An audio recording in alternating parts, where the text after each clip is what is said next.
All right. All right, everybody, welcome. We have just witnessed greatness. Kendrick Lamar, K. Dot, I Kung didn't Fu take it Kenny off because I got on the shirt. did the What damn team thing. I'm on. Did the damn dizzle with the Luther video. It dropped yesterday, and Released on Friday, April 11th, and it's of course Luther is a track off his latest album, GNX, which we got another sneak peek of what the show was going to look like this spring and summer with Kendrick and SZA at the Super Bowl halftime show. So the video is partially in black and white and in color. The aspect ratio is 5:3, which we'll come back to. mhm. 5:3, which we'll come back to, is the aspect ratio of this video. And that is typical to European theatrical productions. And one of the reasons that that is important is because it ties back to who directed this video, which is Corinna Evans, who is a Black Canadian film director. And you know that that still has European influences, of course, within that portion of North America. Now, some of the things that Evans has helmed herself, episodes of P Valley, one of our personal favorites, Down in the Valley where the girls get naked in the club. If you haven't checked out P Valley on Stars, you're missing out. I'm telling you, these women are athletes and exceptional actors, and the men too, the men in the cast as well. Yeah. Such a good show. Yeah, no, it's dope. Can't wait for it to come back. She also helmed episodes of the remake of Gossip Girl, Snowfall, Dead Ringers, which is a spinoff of the film by David Cronenberg, and most notably and most recently, Mr. and Mrs. Smith. She also directed, also, before I go, another point to note with Mr. and Mrs. Smith, it is an Amazon Prime original series, which we know that Kendrick and his team has partnered with a lot more recently with some of his drops last year, and of course the Pop Out, which was a big concert that he had on Juneteenth with other LA artists, which was actually a pretty incredible show. Yeah. So that also shows kind of a cool collaboration that with a platform that Kendrick and his team have utilized so well within the last year and the last few years. There's a lot of actual live performances that Amazon Prime happens to partner with him, including the Paris show during the Mr. Morale Big Steppers tour.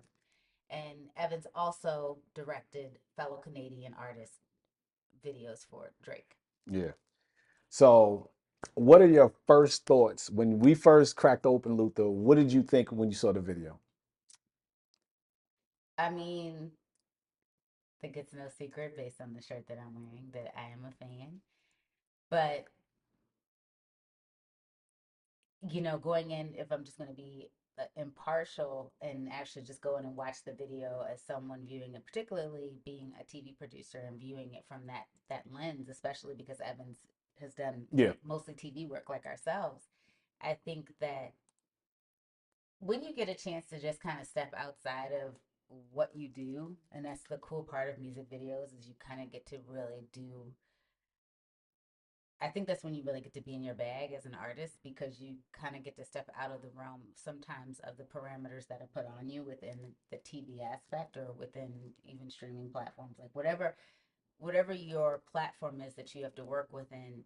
There are definitely network rules or studio rules that you have to play by, and I think the cool part why so many creatives or directors like the music video space, it does allow you to stretch your legs, and I feel like she really did that here, and used a lot of imagery and a lot of pieces within the film, set pieces themselves. Of course, the wardrobe stylists were in their bag in this video, but I think it just gives them a chance to really just play creatively with imagery in a way that you kind of are restricted when you are within the studio system. Yeah.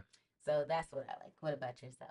For me, well, the imagery was beyond beautiful, but I also the story, right? Like being able to tell a story visually without, using you with music videos is very interesting as opposed to writing a film or scripting a film or a television show, because you get dialogue. Dialogue can help you with exposition, can help you with all type of other elements to push the story along. But to do it 100% visually and to convey a message, convey a feeling, it is probably, in my opinion, it is really difficult. I mean, I don't know. I'm not going to sit here and say it's impossible, but and some people may feel some people may feel, both are equally difficult, right, in their own different way. I don't want to sit here and say that one is more difficult than the other, but I'll say this: what she was able to do to take the words, and we'll talk about how weaving in the time periods of how this song, plays off of, which we'll talk about. Tammy Terrell, Marvin Gaye did the original, and how Luther Vandross did a remake, and this is a third remake of it. I don't know if it's third; it could be even more remakes, but this is another remake of that, and how the story was weaved in between eras Yeah. was very, I mean, like unbelievable. Like when we dissected, we went through and dissected the video. We were like, oh, this is feels like this era. This feels like the '60s. This feels like the '80s. This is present day. This is, and I think it was just excellently done story wise. Like I felt you felt something. Yeah. And music videos today, you don't feel anything. That's true. You know? No, that's true. And that's with a lot of his videos. I feel like it just as an artist with Kendrick Lamar, I do feel like there's a lot of he wants you to walk away feeling Yeah. something, and that is the artist in him. I do, and those who he collaborates with, I should Yeah. say. He wants you to walk away. It doesn't. It everything. I think he said this in the Apple Music interview before the halftime show. He takes everything as a moment, whether Mm-hmm. he's doing a hook for someone else Yeah. or he's you know he's collabing, or even if it's his own track, he looks at everything as a moment and tries to stay in that moment and Yeah. make sure that he's telling the best story possible. Yeah. And I think that that's what was kind of cool, was that it wasn't a cliche way to tell a story within that song. Yeah. Oh yeah, because he could have phoned it in. Oh yeah. Could have really phoned it in. Could have been just them in a room, perform a performance piece. So I definitely think that, taking the time to craft the story was like the right way to go, especially in today's day and age, because we just don't see it that often. No, I think we're almost starved for it to a certain extent. It's almost like how it was with COVID. Like Yeah. we've gotten so accepting of just seeing everything in telemeet and in Yeah. bad resolution. So, like when Black is King is released, I remember an executive producer I was working with on at the time in that documentary division I was working in, and she was like, my eyeballs were like bleeding from bad resolution. So Oh. seeing Black is King Yeah. so beautifully Yeah. Yeah. Yeah. filmed, and all of the different story Mm-hmm. beats and the different sets that Yeah. Beyonce took you through, Yeah. she said was such an experience. And Yeah. when she said it, I think we've gotten so used to watching like commercials that people shot from home, and Oh my God. Yeah. watching, TV shows and films that were shot from home, that I think we became desensitized. Yeah. And I was like, hey, you're right. That's why Black is King stood out so much at that period in time. Yeah. And it's funny because to tie this into something that's going on now with Sinners, right? Like that Christopher Nolan was the Oh, one that yeah. recommended shooting it on IMAX. And I think just that film, there's something about that film that just made it feel like it needed to be that grand, right? Because obviously Christopher Nolan is that guy, right? He Yeah, does he does it. these big IMAX productions. I think Odyssey is going to be the only other film right now that's going to be IMAX. So I think Well, like Creed 3. no, this year, Oh, yeah, this year. this year. Okay. That's So Christopher Sinners Nolan's film and coming up. yeah, Yeah. Odyssey, yeah. So and I just think like seeing artists do this, seeing artists take the time to do these big projects, I think is amazing. Yeah, I agree.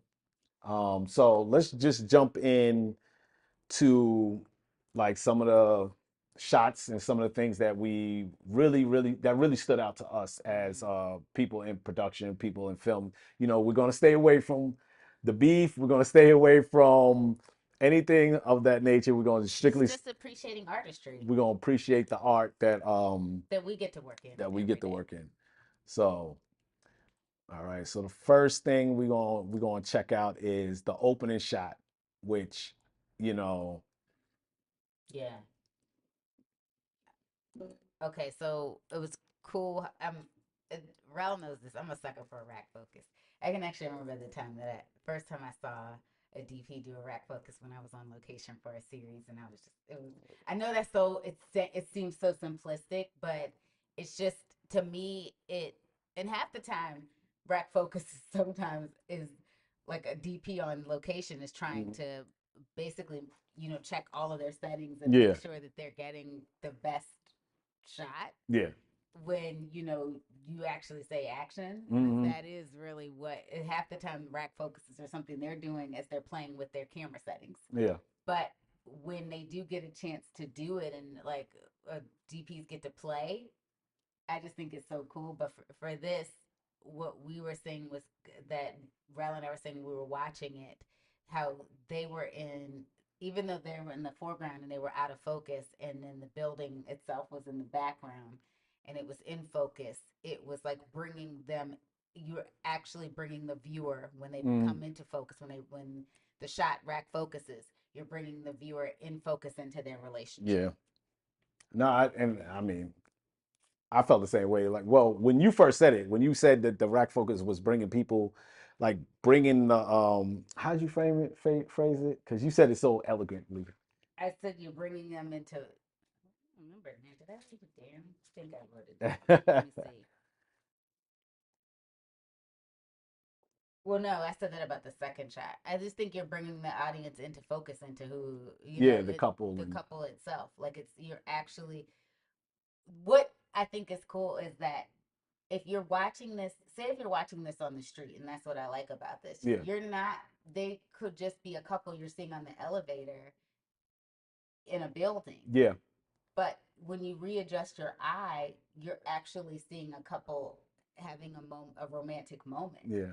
So it's just bringing their relationship into focus for whoever's watching them. And the first frame, black and white. I think it sets a tone, sets that this is going to be like one artistic, right? Mm, Like when you see a black and white video, you know that this is going to be a story here. It kind of mm. signals your brain to pay attention, It right? does Like you because know, black and white isn't used. It isn't used anymore because it's not the resolution of color that you see anymore or yeah, lack thereof. When it is used there, it is used for a purpose. yeah. And also it kind of plays into the era thing, Mm-hmm. which this was whatever we established that we believe that a lot of black and white is supposed to be symbolic of The the 60s. 60s. And so since the This World Is Mine by Tammy Terrell and Marvin Gaye was released in 1967, Hmm. kind of signaling, the first time we got to hear those words. And those of you that don't know Tammy Terrell and Marvin Gaye, shame. Shame on you. All right, so I don't know if I can stop on the title card, but the title card reminded me of like it was like a film, like an old film An old title card. Hollywood film, yeah. So this is one of the next shots that you'll see with Kendrick Lamar. And Shayla, why don't you describe what you got from this shot? He's center frame. Of course, love a good pensive shot. Telling y'all.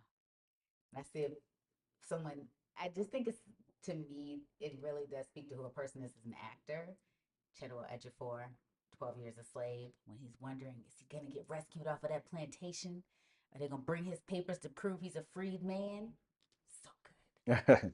Such an incredible, when he is sitting there reflecting, not saying a word, just emotive, powerful. If you haven't watched 12 Years a Slave, shame. Such a good film. Anyway, I think here you're also, one of the things I wrote here was that Kendrick is the focal point. So I feel like for the person that he's actually speaking of, his romantic partner, he's coming into focus for her. So it really is one of those things of like, this is who I'm going to be for you. This is the person that I am for you. And she's seeing that almost like for the first time. All right, so this is where I appreciated this because I saw somebody online point this out um, on the elevator parts. Well, here, which I jumped a little too far. Okay, here we go. At the elevator, where it's a lot of circles. So circles, I had to look at. And like I said, like when it comes to circles, and I had to look it up. I'm not going to sit here and act like I was some genius. means togetherness, Mhm. or also infinity, right? Like, so Yeah. this is kind of like it's Never ending. never ending, yeah. So which is interesting because this is one, a duet. So you have the togetherness of Kendrick Lamar and SZA, and obviously the togetherness of the leading lady and Kendrick Lamar in this video, and obviously with the feeling and emotion that this video has. So, um, this was Shayla's favorite part. Over here, not favorite part, but one of the parts is the lens flare. I thought it was so cool because anyone will tell you lens flares only happen for two reasons. It's a overexposed shot and Yeah, it's bad, or it is purposeful. yeah. So the reason that I really love the lens flare was, to me, it felt like what love can do for you, particularly like when you really are just starting to really get into the relationship. It can have a dizzying effect Mm-hmm. because you really are just stuck in that bubble, right? It's just you and that person that you're, vibing off of, you're getting to know. So I thought that that was kind of what this symbolized to me, and I thought that was so cool how the the director and the DP use this effect throughout the video, and they do it with so many different things too, like with the overhead lights. Yeah, In terms of it's almost like LED lighting, which is great, yeah, or the dimmers, yeah, as they come in the hotel room. So I thought it was really cool how they did it from top down and then from the bottom up. yeah. Rather than the typical lens flare that we're used to in films. Yes. So, Also speaks to the time too. The '60s, you would see a lot of that in there because they were shooting on film cameras. Actually, ah, so yes. that part was cool too. So we got, oh, this right here, the reveal of the GNX. Obviously, we know GNX is the name of the album, Yeah, giving a homage to the album itself. giving the album itself, which is funny because the GNX is also, I forgot what year the GNX came out, but it's an older school car. It's an old school car, so Yeah. which fits in the aesthetic of this video really well. The reveal is cool, and also the GNX being covered in red. Red symbolizes romance, fire, desire. So it was cool to see the red covering the GNX, and that being a focal point in this darkly lit. I don't know if It's the hotel room. is it black and white or is it color? I can't. It's hard to tell if the framing around the GNX is in black and white. Oh no, the GNX is in color. No, I I mean know the GNX is color, but is this black and white? that part is hard because the lights aren't on. Okay, so it's just so, but But the reason I think that they did that with the room being dark itself, and then the room with the GNX and the covering over the car is actually making sure that that's what you're focusing on. yeah. So yep, it centers your eyes It on centers your the eyes on, yeah. um. We love a visual story. We love a visual story. And then now we go to well, here we go. So now, well, we actually first encounter SZA right here over behind the back shot, walking through a hotel that looks a little, what, like 60-ish. Yeah, it This has would like be like a a 60 60s vibe. feel. Yeah. So um scrolling through, we cut to the leading man. Once again, used to the lens flare. Um, as Shayla said that this guy looks like a 90s model. I mean, if y'all remember the models back in the day, like for who was it? Chaps is so terrible, but Ralph Lauren, Marc Jacobs, Hmm. all the '90s, early 2000 models, they Yeah. all kind of had like that. Well, first they all like what we call swimmer's bill, and they were, they either look like Tyson Beckford or Boris Kojo, Yeah. they kind of had this multicultural um, vibe to them with the low shaved head. Hmm. Calvin Klein was big for that too, Yeah. like utilizing models like that because they would always have like the white beater on with the Calvin Klein jeans. Yeah. So that's what he kind of looks like to me. All right. All right. So So it was a throwback to the video dudes of the the 90s. '90s and the early Because 2000s. I thought it was interesting casting while we're on it because, typically they use a lot of brown skin and dark skin people to cast someone on the lighter end of the spectrum was an interesting, which would be more of a throwback of models Mm-hmm. of yesteryear. So of And course, we talked about like it showed the parallels in the where they both were in relationships. Like she's meeting hers in a hotel. Well, they're both in a hotel, but she's meeting hers kind of like the at his room, the at the door yeah, of his room. And it looks like, whereas Kendrick looks like he's a little bit more evolved, his relationship is a little bit more evolved. So it's almost like maybe where they are at places in their lives too, yeah. in terms of romance. So it's a shot of Kendrick. Just beautiful. They, one thing while we're staring at this, I didn't write this down, but like they use a lot of angles in their films, right? Like Dutch angles. not films, not Dutch angles. No, the sharp angles like the stairs and Oh, sitting like you're line, talking about clean the lines. it's geometric, Yeah, which is kind of cool because for a filmmaker, they get to use a lot of yeah, geometry. Oh, yeah, that is like that. I mean, that is when they study that in film school. That yeah. is something that is their dream if they get to play with things like that. Because if you paid, sorry to cut you off. If you paid, if it was this goes hard. What video was that? Element, Yeah, right? is Yeah. it Element? Or is that N95? And 95. Yeah. There's shots where they have a lot of clean lines in there too, Yes. and a lot of Oh, yeah. geometry. Because is that the one where he has the mirror Yeah. and Yes. like Whitney's over it? Is that the one? Oh no. Or is that I'm thinking the Element? mirror where he threw the thing on the ground and breaks the glass. At the end of the video, his hair's flowing. They chasing him. I think that's Element. Oh, No, wait a minute. You and it got has a this goes pocket. hard. Is that N95? Yeah, I think that's at 95. Yeah. I get the two.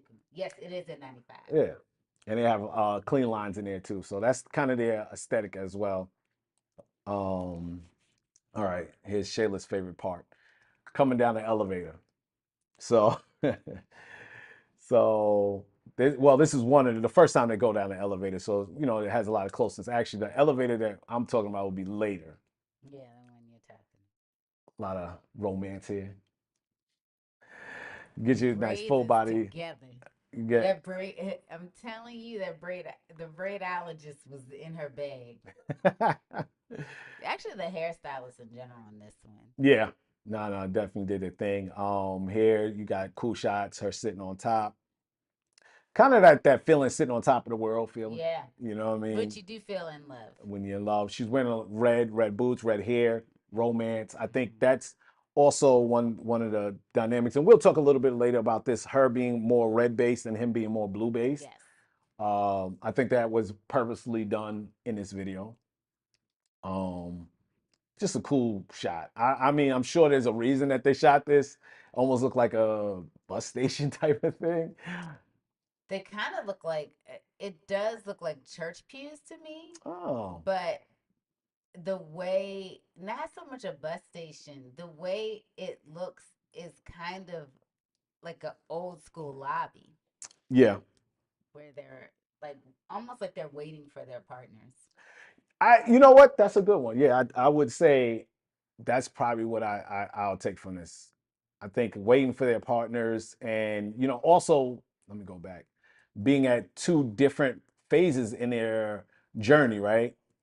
Oh, if I could find that shot. Oh, I'm jumping too far ahead. It's so hard to scroll with this one. Yeah, I will never find it again. But yes, maybe being at two different places of their journey, so they're separated. Mm-hmm. Um, so we're coming up on the break. Oh, here it is. Yeah. So being at two different places in their journey, I feel like that's maybe why they're so far apart. Yeah. Two different benches, two different relationships. This is where she's coming down. The leading lady is coming down to Kendrick Lamar. So let's let you. I'm gonna let you go for it because you love this part. I liked it because she was in the foreground, whereas and so she became the focal point at that point. So it's almost like, you know, she's coming into focus for him in terms of where he is and his in terms of loving her, and then also when of course the elevator reaches the ground level, then where he is, it's like she's meeting him where he's at, and that was the symbolism in that shot, Yep. which I thought was cool. So then we got more, you know, more shooting. How you feel about her hair I here? love it. That fro was serious. I'm so jealous. And it's cool because you got Kendrick in the The reflection in the reflection, mirror. yeah. So that's just cool. Sometimes you flex on them when you're a cinematographer and you Oh say, no, I mean you can tell. You can tell, particularly because he's a brown skinned man. mm, His cinematographers do their thing. yeah. And They also, oh, good, yeah. And I was like, maybe story wise is like they're just two different paths in their relationship, two different journeys, two different relationships. He's in the car and she's outside of the car. So, you know, Mhm. obviously he's on the cell phone, which they didn't have. Did she have a cigarette? Yeah, I you didn't didn't never, see no, that? I didn't Oh see no, that. I noticed that. Oh man, you got to get some dancing from Kendrick. I love it. And you got some more dancing here. And we're coming up soon on the first. Did I miss the break? Oh yeah, the break with Tammy Terrell at 2:04 first. Let That me was go it where back. she was in the Yeah, elevator. elevator. Yeah, that's the break with Tammy Terrell, Marvin Gaye. So And the cool part about this video is they gave and they paid homage to those who'd done the song before them. So I thought, or you use the "If This Were Mine" hook or prior to them. So I thought that was cool.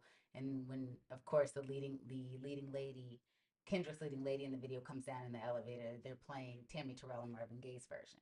which I think, and we'll discuss a little bit after the video, but I think how the set pieces changed when the break was for Tammy Terrell and Mm-hmm. Marvin Gaye, which is obviously 60s, late 60s, and then there's going to be another break later with Luther Vandross, and that's more 80s aesthetic. So we got some good dancing. And, you know, a lot of the shots, this is something I wanted to talk about too. A lot of shots is very intimate, really close, really together. You know what I mean? Like it's just the feeling, like I said, like always staying in the tone, Mm-hmm. right? Like never coming out of the tone. Nothing feels jarring. Nothing feels like it's just out of place. Everything is meticulously detailed, even down to how close they are in each frame and each shot and filling out the frame, I like filling up. Yes, you know, because nothing else matters but them two in that world in that moment. exactly. So, You can't get more voyeuristic or intimate than the way they've mm, filmed them, and I feel like that is what they're the message they're trying to say in that. yeah. Whereas there is some distance, Between, SZA and her leading oh, guy. okay, I gotta go back, huh? Well, no, Yeah. not there. They're close there. Well, they're not Oh, as but you mean close as though. close? Oh, Yeah, how then, they're filming them? That's yeah, correct. So it's almost like they are showing where they're both in different points in their lives yeah, romantically. yep. Yeah. I was like, wait a Yeah, you're right. minute. Oh man. So we're coming up on the next major set change, which will be here, Mm-hmm. which you want to describe it a little bit? Well, this looks like an old school like fast food joint, Yeah. and in the '80s. So I thought that was kind of cool because now you're getting closer to the other side where they pay homage to Yeah. Luther Vandross himself. Actually, his version of the song in 1982. Yeah. So you're starting to kind of see the imagery now. It's most of it's in color when you're seeing Kendrick and his leading Hmm. lady, and so it's almost like they're moving over into another generation in their version of the song. Yeah. Nah, I mean, it's cool because it's just like any, you know, wardrobe change and Mm. you know, the colors just really stand out in everything they do, right? Like it's never distracting, but it's also doesn't fade into the background. So I think they do a good job with once again the colors and stuff like that. The Mm-hmm. color scheme, once again, like it stands out, but it doesn't. Yes. You know, is that a Dutch angle? No. Yes, Yeah, a Dutch that is angle. a Dutch There angle. you go. That's a Dutch angle for those who want to know. Yeah. And the next break is coming up at about like four, right around here. So this is where the next break is going to be, where they have the Luther Vandross element, which now plays in like an 80s looking diner. So Hmm. where early in the video, It felt like Hojo. I don't know if yeah, many people remember like Hojo I when they stayed were in the little. hotel. Yeah, Howard Johnson's. So They yeah, and the aesthetic do earlier, they have Hojos anymore? yeah, I think so. Oh, wow. Yeah, so I think we've seen them out here in Las Vegas, but I'm sure there oh, so right here we got, are. Vegas in a time warp. oh man, so right here we got an 80s era theme with Luther Vandross. Earlier we had more of a Marvin Gaye, Tammy Terrell. That was a late 60s vibe. So that's why the hotel and that aesthetic was a little bit different. And then, this will take us all the way to the end.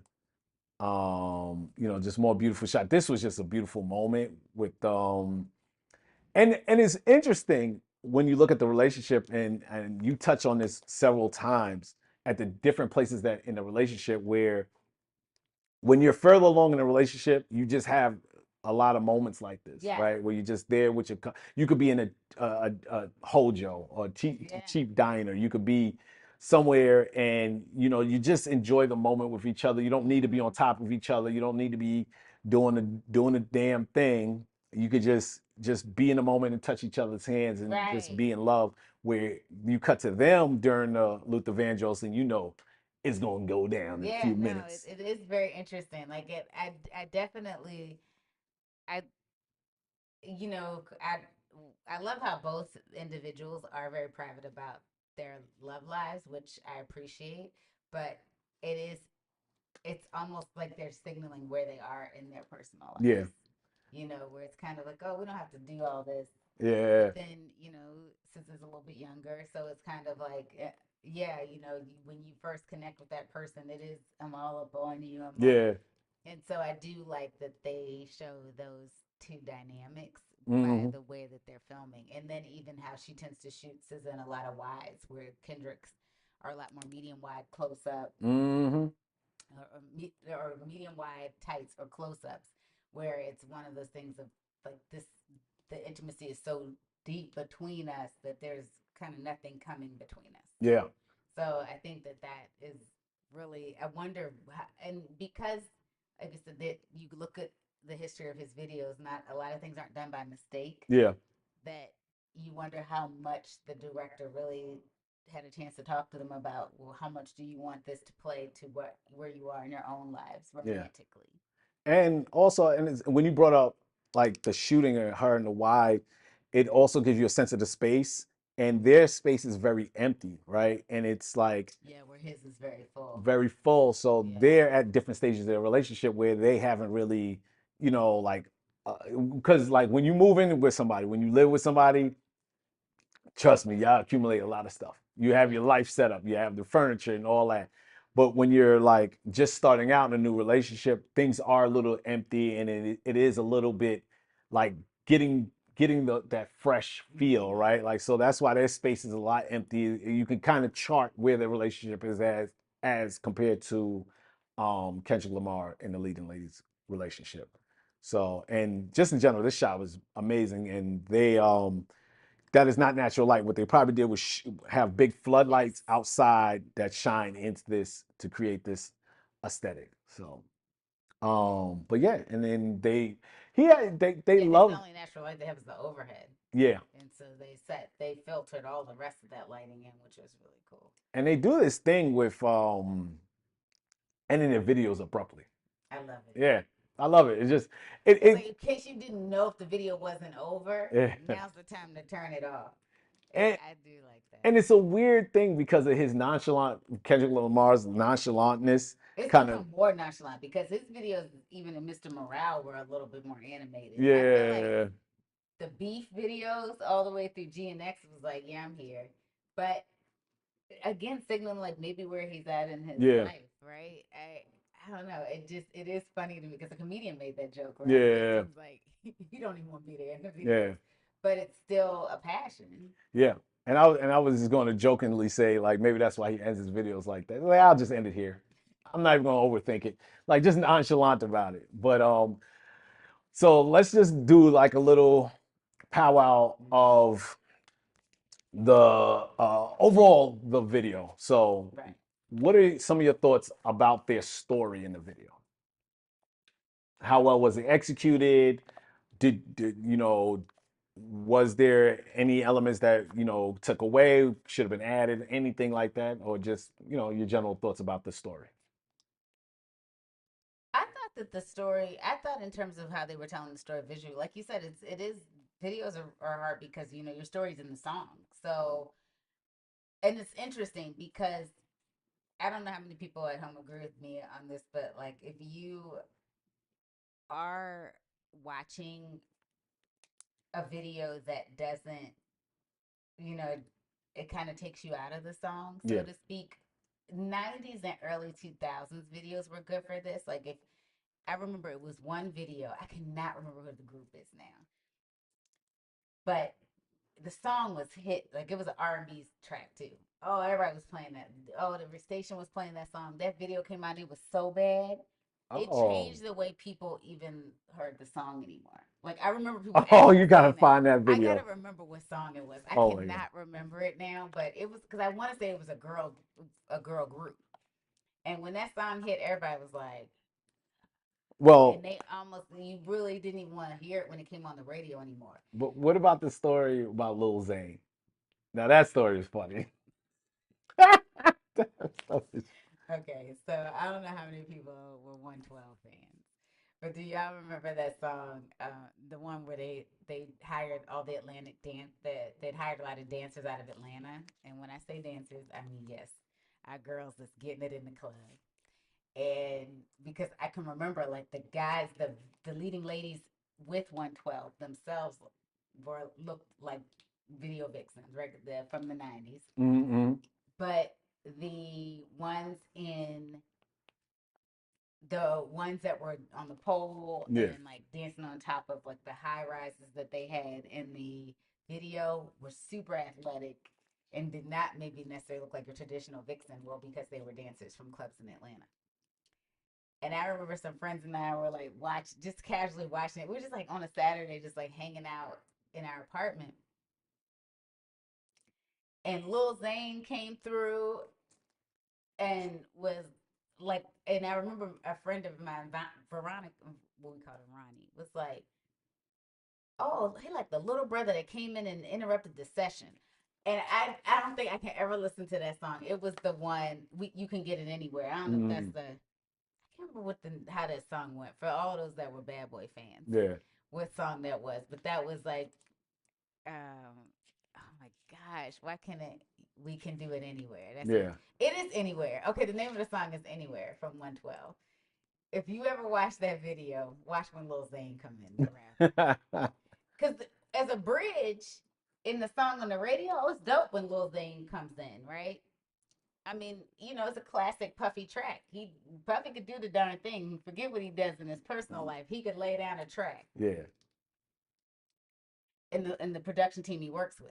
Now, that video when Lil Zane runs out the back, you're like, oh, I want to see Lil Zane. I wanted to see the women that are athletes on the pole. I wanted to see 112 rubbing the women with ice like it was Do the Right Thing with Mookie and Tina. That's what I wanted to see. I didn't want to see this dude roll up out of this. It takes you out of the song. But I'm telling you, I wish I could remember the name of that song I cannot remember it. But yes, everybody saw the video and it was fortunately Luther does what it needed to do. Yeah. I mean, I think I do. You know what I like about it? It it was kind of what Chris Robinson did with Atlanta. I thought it was such a tasteful love scene between T.I. and Lauren London, where Yeah. it wasn't like this, let's get it poppin' sex scene. And not that I have a problem, I'm not Yeah. a prude. Get off what you need to get off. But it is if you when those who know that working with actors, it is difficult to actually. And that's why they have a lot of intimacy coordinators Yeah. now. It is really difficult for your actors to have that chemistry where they feel comfortable. You know because they're not really having sex. It's not a porn, Yeah. So it is getting them in that mode where they have to be comfortable.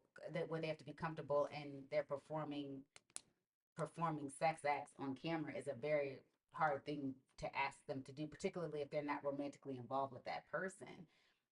So I like when you find a way to show intimacy in other ways or romance in other ways outside of like somebody taking off clothes or Yeah. and it's like it's dry humping or something where it's it is symbolizing the art of sexuality or that the art of sex without it being you're taking it putting the I felt like this video put the passion into the romance they were speaking to. Yeah. Like I'm gonna ride for you for like basically what he says in like I want you to know I'm gonna be in this for the long haul. What we the images we saw in the Love video Yeah. and Oh yeah. off of the Damn album, like this or Loyalty with Rihanna, like it is one of those things where it's like this is us, we're riding for each other, and this is what it's gonna look like. It doesn't have to be Overtly sexual. overtly sexual. I felt like you saw that with SZA too. There was It was sensual. it was very sensual. Not sexual. That's what it was. Yes. Yeah. So no, I agree. I definitely think that was done super well on both their stories, right? Mhm. Like and we spoke so much about it earlier, but like them being at two different stages of the relationship was done well. Even the shooting, when you pointed out the shooting, I didn't even like take that into account of the wides that were used more for scissors shots in a hotel versus Kendrick Lamar, which looked like a home. Yes. And it was very put together, right, furnished, and all that stuff. Like and also like I guess it was a little bit more color in his scenes than a little black and white in hers. So it's just like gives a different feeling of it, different vibe. And I mean that was a good catch. Like the Wizard of Oz effect, right? Yeah. You knew when she was in the dream sequence. Yeah. Because everything was colorful. Everything was so it was kind of like when their relationship became fully into focus, they were in color. Yeah. That this is the state that we're in now in terms of and whereas like hers is going into the black and white portion of it towards the end of the video, she's in that dizzying stage. Yeah. Right. Yeah, no, I love it. it. I think that it was a lot of thought put into it, and I really love the fact, which we're going to talk about another point of what his creative team is doing. The more they execute these videos, the thoughts that are being put into it. I think we used to love that when we were growing up. When we were younger. Like we as kids, we loved all of the artistry that went into music videos, and I think because there's no longer the music video channels, the traditional ones, right? You don't watch MTV anymore. You don't watch, VH1 doesn't have its. They have versions of it, but not like what it's like early Saturday morning or something like that. It's not or late at night. Yeah. It's not the focal point. It's not the focal point like those. Well, now because of YouTube, you can watch them all on YouTube. You can watch them all the time. So some of the artistry in it, and a lot of money goes into these. Like I don't like music video directors, especially when you first got into the industry. There's a reason a lot of people like John Singleton and Spike Lee. Spike Lee did videos, right? I don't remember if Martin Scorsese. No, he did commercials though with Michael Jordan. Yeah. Martin Scorsese. That they which I did not know that. That is like some hot tea right there. Yeah. I did not know he did Bad. Yes, he did. So there's a reason that you see a lot of directors that have given have done those because that's a way that they get to tell a story differently. They get to use music in a way that they may not always be able to in a traditional film format. So one of the things that I really, or traditional film structure. So I love that some of the greatest directors, of all time have done music videos. Yeah. So I think that is really Chris Robinson, Yeah. But when music videos were at its height, like they were super hot, what was that, the 80s, 90s, and the early 2000s? These guys were walking away easy with a six-figure check from one video. Yeah. And unfortunately, that was like an industry that just like dried up. Yeah. Quickly. I remember my editor told me he edited a lot of Bad Boy videos, and he was making $5,000 a week, just editing those big $1 million budget videos. He did Victory, yeah. So, and and then he'd say he had to get out of editing music videos because everyone was doing them for so cheap at that point. So That is And very we true. understand what it's like when your business starts to devalue Yeah. your, in terms of like what your artistry is, because everyone's bringing an element to it. Mm-hmm. Like the cinematographer's bringing their eye to it. The director is, working alongside the cinematographer to bring her eye Yeah. into it. The performers themselves. Yeah. And then of course when you get to the editing stage of it, that's a team. That isn't, or and of course lighting. You're not even thinking, there's people that work separately from, they work with the DP, with the camera department Yeah. to light that, to make sure that they're conveying the message visually that you're trying, the what you're trying to tell, that story. So those are other parts of it that I think aren't getting enough credit. And then, of course, editorially. I mean, like at times I used to, when I first met Rell, because we were working together on a series, I remember him saying, "Well, I have a craft. I don't necessarily have a skill." And I was like, "Oh, no, no, no! Editing is a skill, because you are the final, Mm. for lack of a better, final destination." Like this, because of the movies and Yeah. stuff. The editors are your final line of defense before you pitch or lock that project. Mm. And I can remember understanding the importance of an editor. Literally, my first uh, career, the first job, for lack of a better, first step in my career, because I don't like to call it a job. Like, I Yeah. really do love production and I love storytelling. But my first step in my career right out of school was at ESPN, and I remember being told, "You're always hold your editors down. Yeah. Always make sure you're treating your editors right, because they can make your life very good, or they can make your life very bad." Yeah. And I didn't even start to appreciate it until like Rell says all the time, you don't notice bad editing until it's bad. Yeah. Yeah. You don't When it's notice. good, you're not. It's seamless, It's right? seamless. Yeah. But when it's bad, oh, you notice it's bad. Yeah. No, yeah, when you like I mean, the only other exceptions would be like if someone does something exceptionally well, Right. and you're like, oh man, that stood out, and you can kind Right. of That's true. understand. But typically, if it's just a regular edit, if it stands out to you like a jump cut or bad edited audio or anything graphics in the wrong place or anything like that, that was the editor, and yeah, sure enough, if you noticed it, it's bad.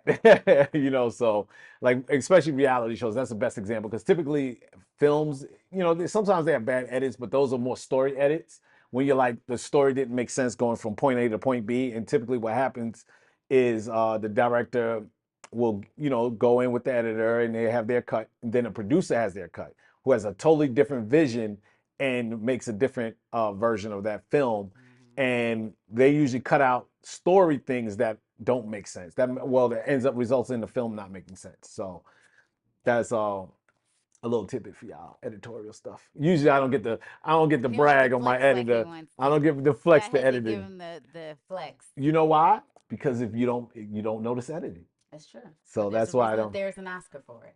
So yeah, there is. Shout out to your boy Sean Baker. He got best film editing. That's right. So he actually, the director who won Best Picture, director producer who won Best Picture, and won Best Director, right? Yeah.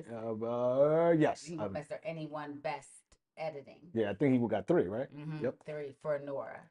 He edited the film himself. Yeah. A lot of independent like filmmakers Yeah. will edit the films themselves, or have like a sole editor that they work Yeah. with. Like Spike Lee's worked with the same director, I think, since she's got it. I mean, same editor since she's got to have Yeah. it. But yeah, Sean Baker edited himself and won an Oscar for that. It's pretty incredible. Hats off to him, because, and Terrell, who's an editor. As a producer, I do not have the patience. Although I could actually learn how to edit, because a part of being a producer in reality television, you do have to use the software yourself. Yeah. To kind of script the story the way you, so then that way people like Rell and the rest of them come in and put their magic on it, so to speak, and then that's how you collaborate Yep. to tell the story together. All right, so let's dive right back into this real quick. So it was shot in black and white, and it was in some which it was an interesting choice because it was black and white and color. Typically, you would get one or the other. What are your thoughts on shooting it both ways? I thought it was cool because the way that the imagery, the way that they did that, and the way that it was edited together, it wasn't jarring. Sometimes when you go between the two, Yeah. it can be jarring, and I thought that they did it in a way that was so seamless that it Mm, didn't really, especially because I like the song. You could really you could get lost in the song itself, so it didn't take you out of the visual story that they were hmm. trying to tell. Um, so I really like that. And of course, again, we talked about the other times that this song was, there was versions of this song made was in the 60s and then in the 80s. So I felt like it was kind of giving love to both of those periods. Now, here's what I wanted to ask you about because you mentioned this. First I thought it was shot in 4:3. Mm. And then I was like, but it doesn't feel like 4:3. It feels a little wider, right? Like I was like, 4:3 is a very narrow box. Yeah. 16:19 is widescreen. So I was like, what was this shot in? And I looked up and I was like, okay, the only other angle it was 5:3. And you had an interesting opinion of why this was shot in 5:3, which actually maybe there's two reasons why it could be actually now that I think about it. Well, one was because with her being Canadian and the European influences of on uh, Canadian storytelling Mm-hmm. and cinematography. So I thought that was a cool choice that she made by being a Canadian director. What was my other No, no, I have another one? one. Okay, what's yours? And I know I said I'm gonna stay away from the disc, but I do think maybe it was shot in 5:3 specifically because that may be more of a Canadian narrative, uh, Canadian aspect ratio for theatrical releases. Yeah. And oh boy, the boy was also Canadian. So Well, there's definitely some Southern in this video. I mean, he so has a Canadian tuxedo on yeah. in this at one point in this video. So So and then hiring her in general. I yeah. mean, I definitely. I mean, she did like 3 videos Yeah, with this with Drake. Yeah, with the did six God's guy. Plan. Yeah. Did So In My Feelings. yeah, And I forgot what the third video was.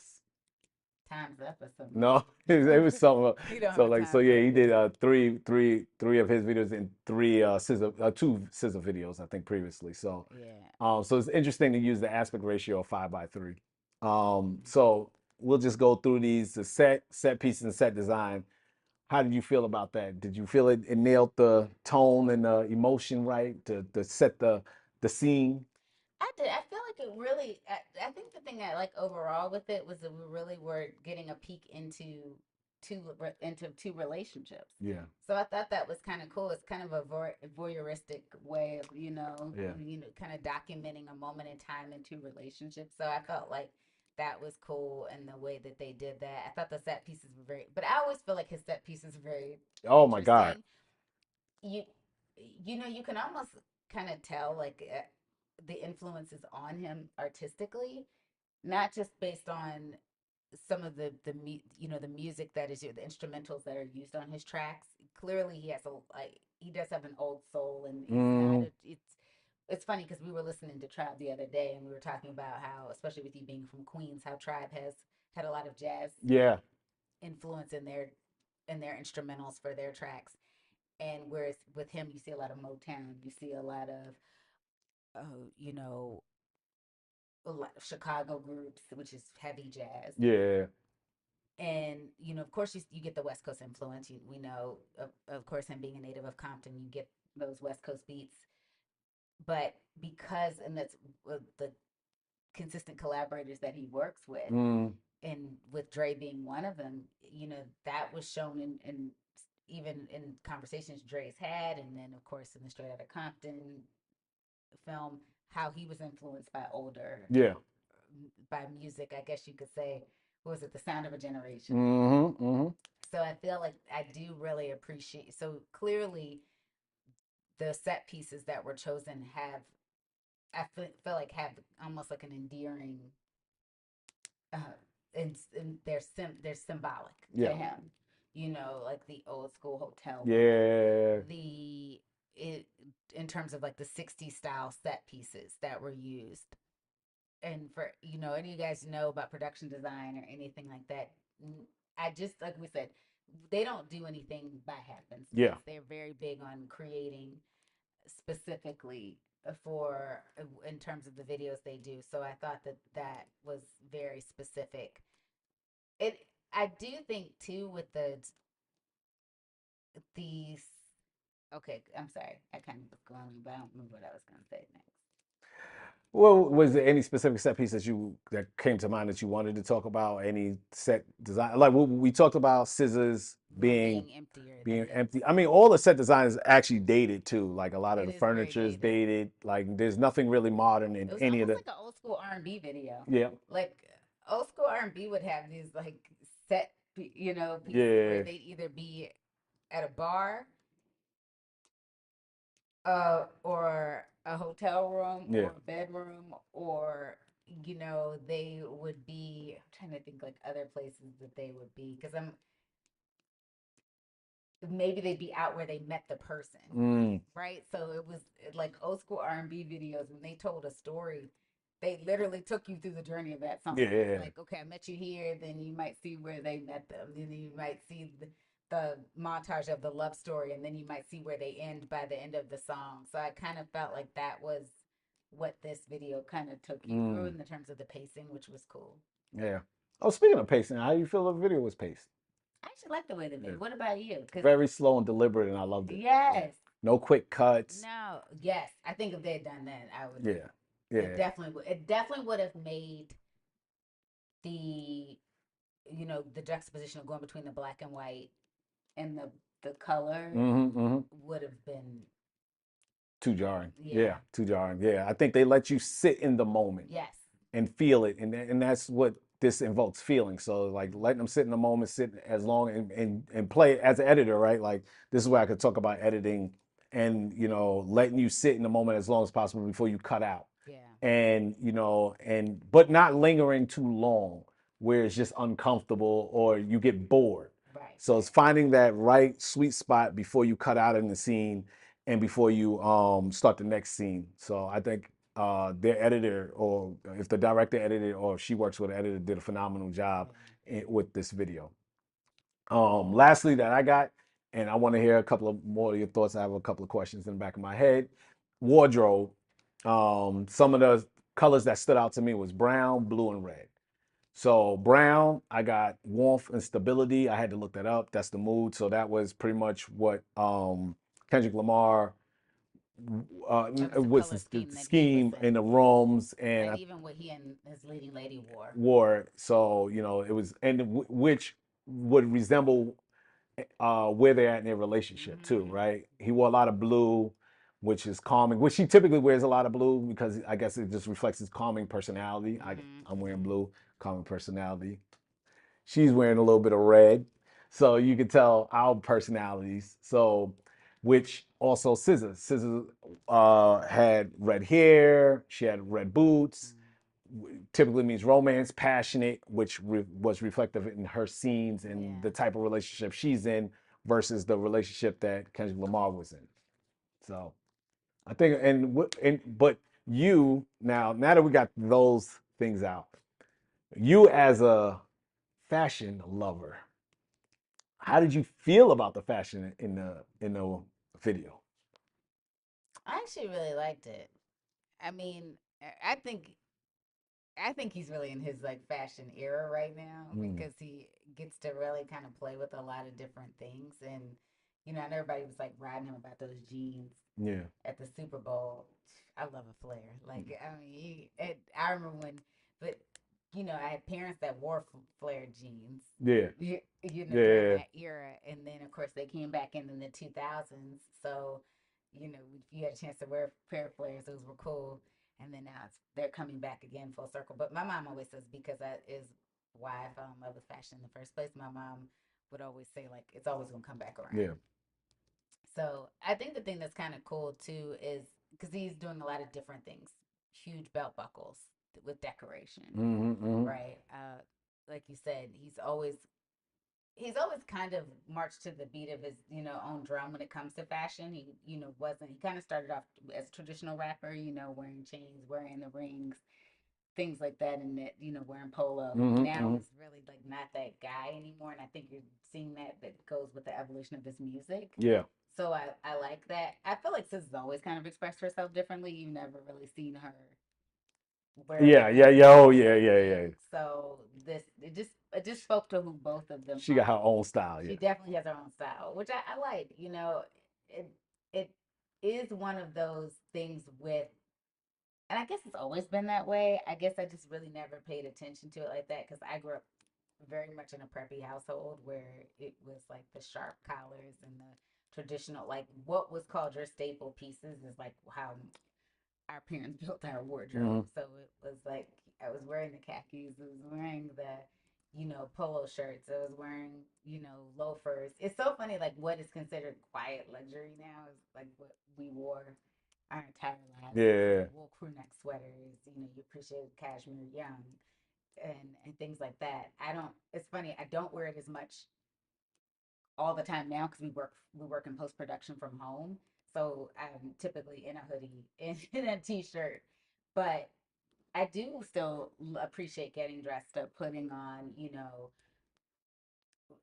a mid-length, Hmm. a silk A-line skirt, putting on a nice pair of stilettos and a, Hmm. maybe wearing a cool, you know, top with it, whether it's And like I love to something see that's her in off this the stuff too, shoulder.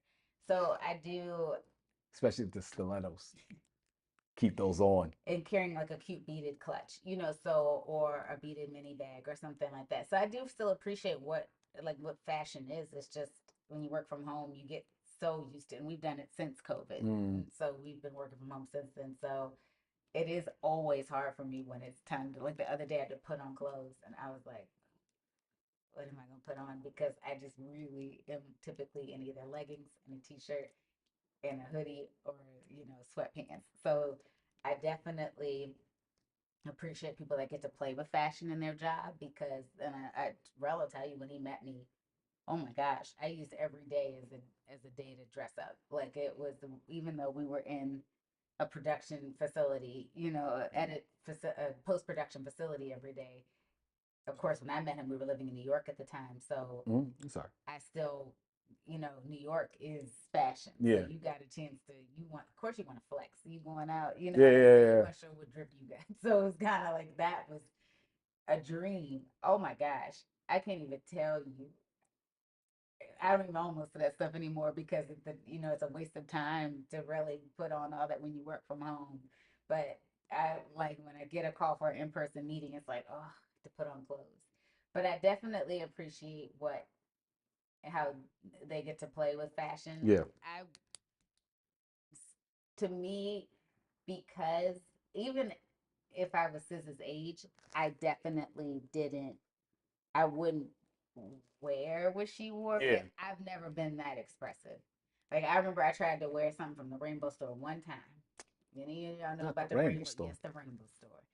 I tried to wear this fitted tie-dye dress with some jelly sandals. No. Oh Lord, I look crazy. I ended up in like this traditional black mini skirt and like this white halter, like because I was so not, it didn't fit me. So I got to give her props for having confidence. Because I'm gonna tell you, if I walked out the door looking like that, y'all would think I was playing dress up. Oh Lord. Seriously. So my last question for you is with PG Lang and what they're doing and what Kendrick Lamar and Dave Free are specifically doing, and I know one, I'm gonna speak it into the universe that you want to work with them. I know I'm gonna speak it into the universe. Like if anybody, can connect her, she wants to work I got a story to tell. with this team. But outside of that, what are your thoughts on what they're doing with like their music videos and the media that they putting out and their timely releases on things? What are your thoughts on that? I mean, And they have some of the best rollouts in the game that I've ever seen. Like it's everything has a timing and a purpose. It's it. They're capturing the moments they're in. mm, And it's just like what we saw with the Super Bowl show. Like they thought more about the story they were telling in the audience at home than they did in terms of I'm doing a Super Bowl halftime show. yeah, And I really appreciate the camera angles. Oh my gosh, yeah, it really was a very intimate performance, and I just thought it was so well crafted. Yeah. What PG Lang is doing is kind of a dream come true for anybody that's creative. If you get to just kind of, and I'm not saying they don't have parameters on them when they work with collaborators or they have brand partnerships that they Mm. have to deliver pieces for, but you want to be able to have, there's not any of us that do this every day for a living, that produce television, do edit television, whatever have you, or do direct and produce and write films and distribute those, that will not say that just take the reins off Yeah. and let us cook. That is what most of us want to do. So the fact that they get to do that with the videos they produce, with the short films that they do, with concerts that they do, I think it's, and the fact that they get to do it and do it and they're actually successful. Yeah. Like they are, and success can be measured in so many different ways, right? But that I think in the fact that there's economic freedom there that allows them to create. Like they don't Mm. have to worry about a meal getting put on the table. They don't have to worry about how the roof's going to stay over their head. They knew what the gem was in terms of the writing that Kendrick Lamar did and Mm. who he was as a performer. And they waited. They waited for the time to execute Yeah. that, right? Because everybody steps out the gate like, oh, I can be a pro, this person is a rapper, so now I can do all the. No, no, no, no, no. He had been doing it. What, I think it started in 2020, right? When Yeah. the company actually started itself, and he really became what somewhat of a name in 2009. Yeah. So that was 11 years that he had been a performer before he started a creative agency with his one of his closest friends from childhood. Yeah. So you sit there because it does take you about a decade to really kind of helm a new craft, a new skill. We've known TV for almost two, and that trying to really like navigating this space for us is different Yeah. because it there TV is so structured, and so it has a system, and coming into something that has its own audience, and there's a way that your your audience tells you what they want to see. There's a lot of people in TV and film. It's like this is what their bosses are, the people that are Yeah. Yeah. Yeah. distributing Yeah. it. The studios, the networks, they tell them what they want to see. It's not about the audience. So if there's times that you're sitting at home yelling at something like, "Why are y'all doing this?" Yeah.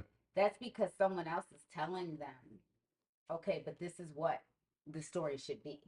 It's not necessarily saying that that's the story that the people who are telling it want to tell them, Mm. so I think that the fact that that's where their company is, and they just get to kind of flex where they Yeah. want, I think is incredible. Now is and I want to ask you your final thoughts in a second, but it's interesting you brought up about the financial freedom and it.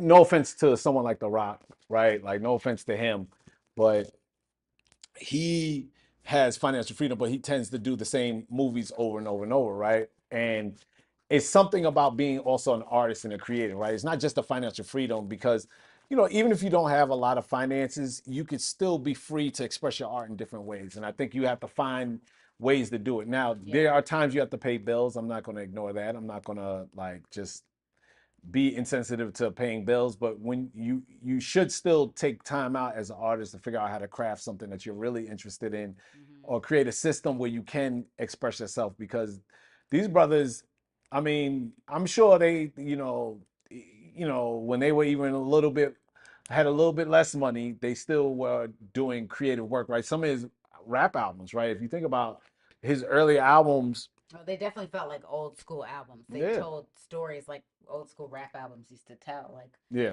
kind of the vignettes in between. yeah, And you might not have even felt that they were traditional vignettes, like the conversation he had with Tupac, like the interview. yeah, That was cool. yeah. Where he was asking him because it was from a previous interview that Tupac had done, and I think that, and how at the end when Pac didn't answer him because he's no longer here, it's Yeah. like the symbolism in that was just, it was very creative.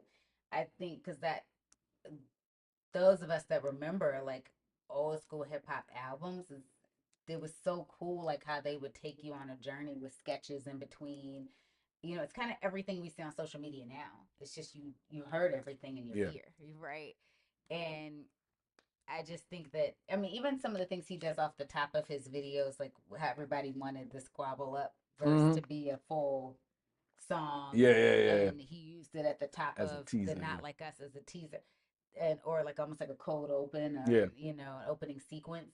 They did that in videos all the time Yeah. in the 2000s, and that like Diplomats was good for that. Yo, man, you be in the I middle of mean, a video, and then another video come on. yes, You're like, and whoa, then a whole whoa. nother song, and you're like, what Ah, video? Then they come back to the video. Oh, they were good for that. So I do love the fact, I do think he really does, without, and that's another part of their creativity, without being so on the nose, they find such a way to pay homage to those that came before them. yeah.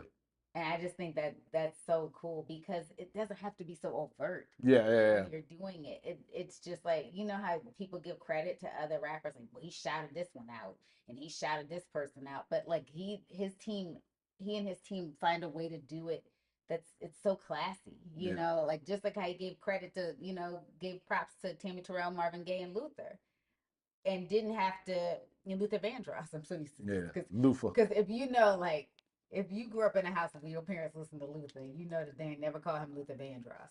It was Yeah. Luther. That's what's so funny about the song being Yeah. titled that. Everybody just called him Luther, and you knew who they were talking about. Oh yeah.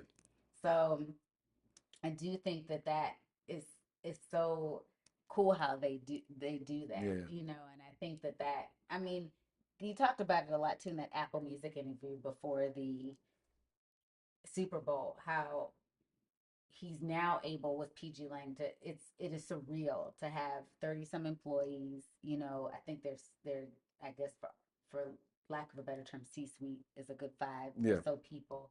But he's on the phone having conversations with people he never dreamed he would have, or you know, corporations and people that he never dreamed of having conversations with when he first got into rap or hip hop. Yeah.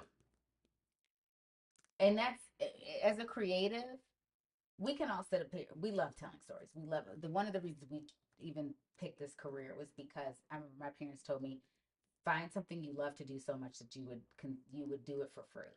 And Mm. that was one of the things for me in terms of navigating this and being a storyteller, that it was like there are certain series that I worked on where I knew I was being underpaid, but I had such a passion for it that it was like I didn't keep fighting for the rate that my experience level was at that point. And it's sad because Rell and I tell you all the time, we see that on series we work with. You can see when people just come in for the check. It's obvious in the work they put in, it is Mm. obvious in the time they put into it. But I think that's why you appreciate what PG Lang is doing. It is literally about being artist Yeah. in every sense of the word, from the way their wardrobe schemes are put together, from the way that they do the set pieces and set design, and the way that they turn his music into actual performance art, you know. Yeah. And if you freeze frame, that's the coolest. Anytime you freeze frame on parts of this video, that's an image. Yeah. That could be a portrait. That could be something in a museum. Yeah. That is thought. That is, they're thinking about every aspect of that. And I just think you have to give credit where credit is due. It's not about the beef. I could, because I ain't making no money from it. So I could care two craps about the beef. You just have to give credit where credit is due. And if you can look at a piece of work and see that every aspect of it looks like something you could frame, that is thought provoking. Yeah. That is what someone, because you could look at this in an art gallery and know what's going on in that, in this Yeah. particular shot with SZA and her boo thing Yeah. in the video. Let me clarify for y'all get to running like, oh, she said SZA had a boo thing. Uh, So final thoughts. what do you have? Final thoughts on this. Just overall, just such a great video. I think it's a great experience watching something that feels like a film, you know. And I love how he changes the songs a little bit just to give you something new and fresh, right? Yeah. Like he does that with his live concerts, Oh, and he does this. so He does it with music videos. He changed it. He dropped the music. He had a break. He had Luther, actual Luther Vandross song playing, right? Like, so it's a almost a brand new song. It is no longer just a Luther by Kendrick Lamar and SZA. It's now a brand new version of Luther that's exclusive for the music video. Yes. And I think that's one of the dopest things I seen an artist do in a long time. So that's my final thought on that. And with that, we thank you guys for joining us for our fresh take on the music video Luther. Mm-hmm. Luther. All right. Dang.